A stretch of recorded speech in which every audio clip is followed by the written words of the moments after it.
भारतीय वायुसेना के सामने सबसे बड़ी चुनौती यह है कि स्वदेशी लड़ाकू विमान में स्वदेशी इंजन कब लगेगा।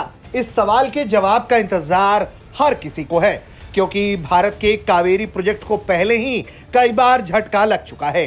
एक बार फिर उसे वापस से रिवाइव करने की कोशिश की जा रही है। एक कार्यक्रम में पहुंचे एयर मार्शल ए.के. भारती के सामने भी यह सवाल उठा कि आखिर कब तक भारतीय वायुसेना अपने स्वदेशी इंजन को तैयार कर लेगी। कावेरी जैसे प्रोजेक्ट्स की कई चुनौतियां भारत देख चुका है। इसके अलावा दुनिया के दूसरे देशों पर निर्भरता भारत को नुकसान पहुंचा रहा है। इस बात को भी हर कोई बखूबी समझ रहा है, क्योंकि हर किसी को मालूम है कि जीई के इंजन भारत को देरी से मिल रहे हैं, जिसके कारण तेजस का प्रोजेक्ट डिले होता चला जा रहा है।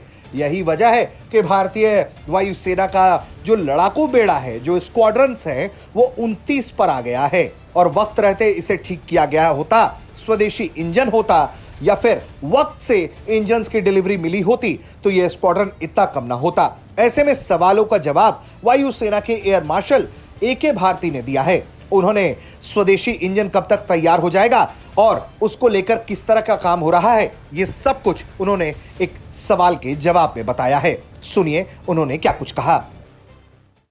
The answer is yes, and we are working towards it. Okay, we are working. We are looking at certain collaborations. We are looking at certain indigenous capabilities which we have gained. So in 10 to 12 years time, yes, I do think that we will have an indigenous engine, but it will not happen just by thought. We need to work towards it, and the process is already on for that.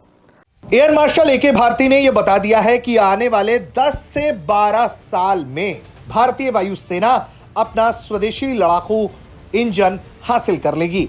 Bharat के पास अपना लड़ाकू विमान का engine होगा, जिस पर भारत बखूबी काम भी कर रहा है। लेकिन जिस तरह की दुनिया भर में मोनोपोली मार्केट ने एक दूसरे देशों को परेशान किया है और जिस तरह से भारत के सामने भी इंजन की कमी ने तेजस के बेड़े को कम कर रखा है और आगे भी सप्लाई चेन को परेशान कर रहा है, उसके मद्देनजर अगर यह डेवलपमेंट भारत आने वाले 10-12 सालों में भी कर लेता है तो फिर भारत का भविष्य कम से कम लड़ाकू विमान के सेक्टर्स में सुरक्षित कर लिया जाएगा। ब्यूरो रिपोर्ट, भारत तक।